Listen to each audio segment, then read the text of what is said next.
A paz do Senhor, meus irmãos, sejam bem-vindos a mais um resumo da lição, orientação para os professores da Escola Bíblica Dominical da Assembleia de Deus, Ministério de Provetá, em Jardim Balneário. Meus amados, nós estamos hoje falando sobre a lição de número 8, dia 21 de fevereiro de 2021, cujo título é Comprometidos com a Palavra de Deus, Nós não vamos, muito embora provavelmente não teremos uma classe dividida, por ser Santa Ceia em nossa igreja, geralmente temos por hábito fazer classe única, mas não poderia deixar de dar um esclarecimento maior aqui para os irmãos, uma orientação, e assim a gente compartilhar algo da palavra de Deus. Peço aos irmãos que após assistir o vídeo, dê um likezinho aí, tá? Tem um botãozinho aí de joia, você dá um joinha no vídeo, isso é legal, ajuda bastante o nosso canal da Escola Bíblica Dominical. Se você não é inscrito, inscreva-se também no canal da Escola Dominical, e isso vai ajudar bastante a gente a fazer a obra do Senhor. Muito bem. Nós temos aqui o texto áureo que diz: Bem-aventurados os que ouvem a palavra de Deus e aguardam, em Lucas capítulo 11, versículo 28. Temos também a verdade prática que diz: a autoridade divina da Bíblia deriva de sua origem em Deus, e isso por si só encerra a suprema autoridade das Escrituras, como plena e total garantia de infalibilidade. Meus amados, na leitura bíblica em classe, ela tem dois textos, de 2 Timóteo e de 2 Pedro, não vou ler aqui, mas nós temos aqui, irmãos, uma lição que traz a importância, a autoridade da palavra de Deus, a importância da Bíblia Sagrada, a importância da pregação da palavra em nossos cultos, no nosso dia a dia. Então nós vamos meditar aqui em rápidas palavras sobre alguns aspectos dessa lição que devem ser ressaltados. Primeiramente, falando sobre a autoridade da Bíblia. A Bíblia, ela é o único livro que você lê na presença do autor. O Espírito Santo, ele está presente quando nós lemos a Bíblia Sagrada. Ele nos ajuda a compreendê-la. O autor, que é Deus, através do Espírito Santo, nos faz compreender a palavra. Talvez por isso o nosso comentarista da lição desse trimestre tenha inserido esta lição no que nós vamos estudar agora. Então nós temos aqui um ponto que fala o seguinte: o ponto 1 do primeiro tópico diz sola Scriptura. Talvez esse termo seja um pouco difícil dos irmãos entenderem, mas eu vou explicar aqui em rápidas palavras que no século XVI, ali, século XV, século XIV, XV, XVI, a Europa passou por um movimento chamado de Reforma Protestante. Esse movimento ele durou algum tempo, e contou com vários homens que contribuíram para esse movimento, onde a Igreja Católica, que era a única igreja que existia à época, sofreu uma reforma de dentro para fora. A igreja não aceitou essa reforma, não aceitou essa mudança e expulsou os reformadores de dentre ela. Então, o maior nome conhecido dentre esses reformadores chama-se Martim Lutero, que era um monge, alemão que estava estudando direito e que no caminho para a sua escola de direito, uma chuva de raios atacou ele e ele prometeu a Santa Clara dizendo: se a senhora me salvar, eu vou ser monge ao invés de eu ser advogado. Então ele foi salvo dessa chuva de raios e decidiu se devotar à causa de Santa Clara e tornou-se um monge. Se tornou um monge. E nisto Lutero começou a estudar a Bíblia e teve a sua orientação bíblica.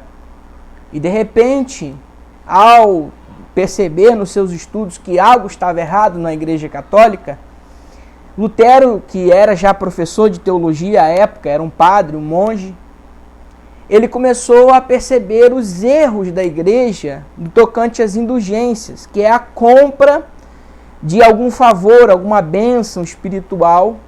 Então Lutero ele escreve 95 teses contra essas indulgências e cola na parede da Catedral de Wittenberg, dia 31 de outubro, por volta do ano ali 1509.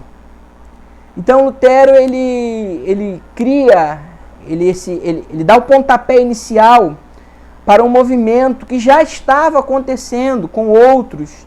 Por exemplo, podemos citar aqui John Huss, que viveu 100 anos antes de Lutero, que foi um grande pré-reformador.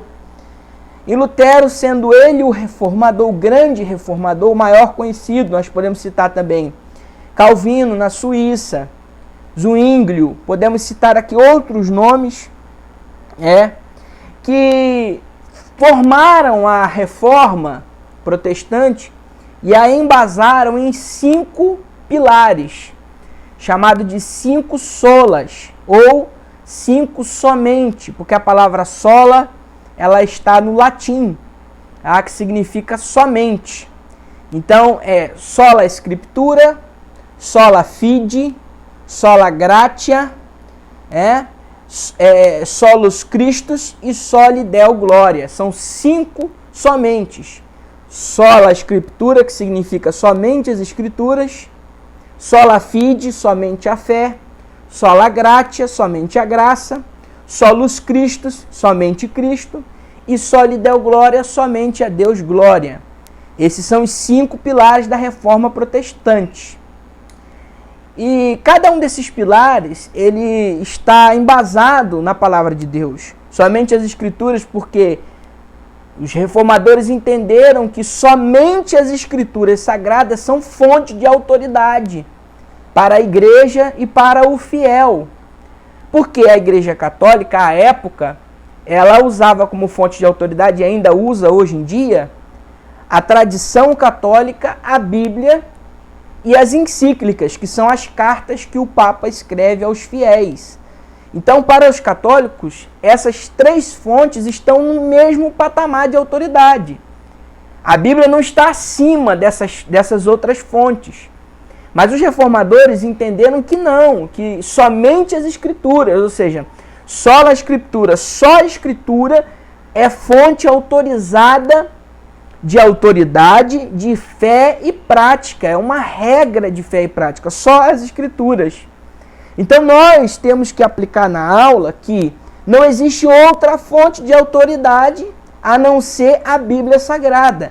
O que deve reger a igreja, o que deve reger a vida do crente, o que deve reger a sua vida devocional, a sua vida ministerial é a Bíblia Sagrada. Não existe outra fonte maior do que ela ou igual a ela. Ela está acima de todas as demais. Ela é a inerrante, ou seja, que não possui erros. Palavra de Deus. Então a palavra de Deus, ela não possui erros, ela não possui problemas. Nós temos aqui como fundamento a Bíblia Sagrada. No ponto 3, ele fala um pouco sobre o deísmo. O que é o deísmo? O deísmo é a doutrina que afirma a existência de Deus, mas que ele está muito longe de nós e não se envolve com os assuntos humanos. Nós não somos deístas. Os deístas creem que Deus está muito longe, que ele não se comunica. Mas nós cremos, ao contrário, que Deus, apesar de ser um ser inacessível, a sua glória está acima de tudo, ele está num trono elevado, ele é o Senhor dos senhores, Rei dos reis. Apesar disso, ele se comunica conosco. E a sua linguagem está na sua bendita palavra. Então a palavra de Deus é a linguagem de Deus, é Deus se comunicando conosco, nós cremos nisto, tá? Então nós falamos, a nossa lição também vem falando sobre o zelo pela doutrina. E aqui doutrina, mais uma vez, é importante salientar que doutrina aqui é ensino, instrução. Doutrina é a instrução da palavra de Deus. Nós temos que colocar a palavra de Deus, o zelo por essa doutrina da palavra de Deus tem que estar acima.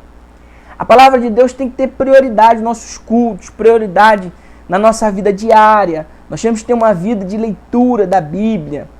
Temos que ter não somente para dar para os outros, mas temos que ter para nós uma vida devocional, estudar a palavra de Deus, se debruçar na palavra de Deus, fazer como Josué foi instruído. Olha, Josué, não te aparte da tua boca o livro desta lei, e na sua lei medita de dia e de noite, e assim farás prosperar este povo o seu caminho.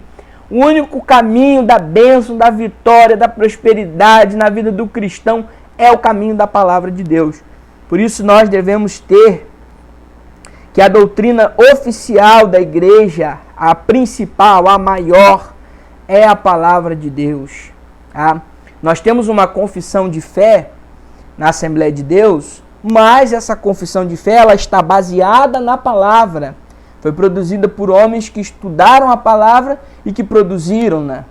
Porém, a palavra de Deus ainda está acima da confissão de fé da Assembleia de Deus. Tá?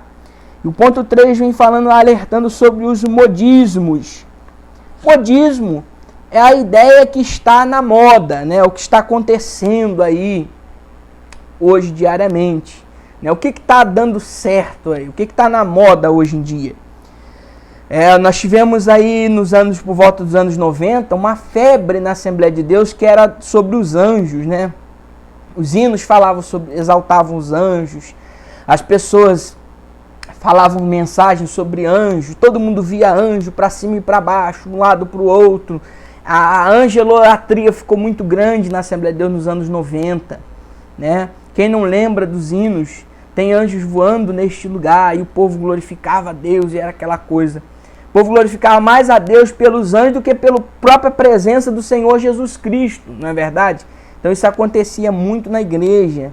Ele fala sobre algumas questões aqui, que eu não vou entrar em detalhes, que eu também digo aos irmãos, fujam das polêmicas, ensinem a doutrina, a palavra, tá? Mas a gente pode citar algumas coisas que aconteciam na igreja, né? A unção do riso, que hoje em dia está acontecendo aí, que muita gente não sabe. Que é um negócio aí que as pessoas oram e de repente as pessoas ficam dando risada, sem parar, sem controlar. A unção do riso, a unção do cai-cai. Enfim, muitas outras coisas que não tem base na palavra de Deus. Nós temos que entender, irmãos, que todo movimento que acontece, ele deve ter base na palavra. Nenhum movimento que acontece na igreja, no meio pentecostal, deve ser aceito se não tiver base na palavra de Deus. Lutero, o grande reformador, foi quem disse que uma doutrina deve ser rejeitada se não tiver base na palavra de Deus, mesmo que faça chover milagres todos os dias. Então, mesmo que uma doutrina que alguém está pregando faça chover milagres todos os dias, nós devemos rejeitá-la. Porque se ela não tiver base na palavra de Deus, tudo tem que vir daqui. A Bíblia é a nossa fonte de inspiração primária, secundária, terciária e final. Nada pode fazer com que nós nos afastamos desta palavra. E o inimigo tem seus ardis, né, para tentar afastar a igreja da palavra de Deus. Nós temos aqui também o texto, aqui está citando o apóstolo Paulo, dizendo a Timóteo, procura apresentar-te a Deus aprovado, como obreiro que não tem do que se vergonhar e que maneja bem a palavra da verdade. Tá? Então nós temos aqui 3 pontos, o ponto 2, 3 e 4, explicando isso daí já no final da lição. Eu quero trazer aqui um conhecimento particular que eu tenho desse texto. Quando nós vemos o apóstolo Paulo falando para Timóteo, procura apresentar-te a Deus aprovado, está se referindo, meus irmãos, à questão do câmbio. As moedas no tempo antigo não eram como hoje cédulas de papel, eram moedas de dinheiro, de ouro, prata, bronze, metais preciosos. Então, o cambista, na hora de trocar essa moeda, de receber, havia muita troca de moedas. Ele tinha um conhecimento específico para saber qual moeda era verdadeira e falsa. Então, o que ele fazia? Ele pesava a moeda, porque as moedas falsas, as moedas de latão, por exemplo, eram moedas que não tinham peso. Então, essas moedas, o cambista sabia diferenciar, porque o cunho era igual à verdadeira. mas não tinha o peso da verdadeira.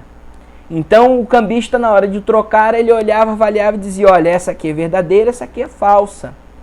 E as verdadeiras, ele colocava escrito dokmos, no grego, que significa aprovado, que é a mesma palavra grega para aprovado, quando Paulo usa aqui, ele procura apresentar-te a Deus um obreiro dokmos, aprovado, ou seja, um obreiro que tenha peso no seu ministério, uma pessoa que tenha peso na sua palavra, que tenha verdade, que não seja falsificada, que não seja de mentira, que não viva uma vida mentirosa. Apresentar-te a Deus aprovado significa isso, que não tem do que se envergonhar. Nós temos que dar testemunho da palavra de Deus. Tiago disse, não sejais apenas ouvintes, mas praticantes. A fé, ela é acompanhada de obras, ou seja, aquilo que você faz na obra do Senhor, na presença de Deus, não é só o obreiro, isso aqui se aplica a todos. Nós devemos ser ouvintes e praticantes. Não adianta nada você ouvir a palavra e não praticar a palavra. As suas obras devem estar em consonância com aquilo que você está ouvindo. Você deve ser uma pessoa coerente. Então, tudo que você diz que você tem fé, eu sou crente, eu sou cheio do Espírito Santo, a gente vai conhecer o fruto pela árvore. Aliás, a gente vai conhecer a árvore pelo fruto. Então, o fruto a gente vai conhecer. A árvore a gente vai conhecer pelo que ela está produzindo. Então, quais são as suas obras? O que você tem feito, o seu testemunho de vida deve ser refletido por aquilo que você ouviu. Porque não adianta nada você ouvir uma boa palavra, você receber a palavra, mas não praticar. Não adianta nada. A gente cai num vício do farisaísmo e se torna hipócrita. A gente sabe a verdade, mas não pratica a verdade. Não é mesmo? E o quarto ponto é que maneja bem a palavra da verdade. A palavra grega aqui, e manejar bem, até a lição coloca aqui, é ortomel. Ortotomel, que significa cortar em linha reta. Ora, o apóstolo Paulo, ele era fazedor de tendas. Todo mundo sabe, né? Então ele tinha por hábito usar expressões do cotidiano para ensinar verdades. E aqui ele expressa essa verdade, que maneja bem, que corta em linha reta a palavra da verdade. Ou seja, que não dá voltas, mas que fala a verdade, que usa essa palavra de maneira certa. A palavra não pode ser usada para benefício próprio, a palavra não pode ser usada para jogar indireta para ninguém. Pregue a palavra. O que Paulo ordena a Timóteo é, Timóteo, pregue a palavra.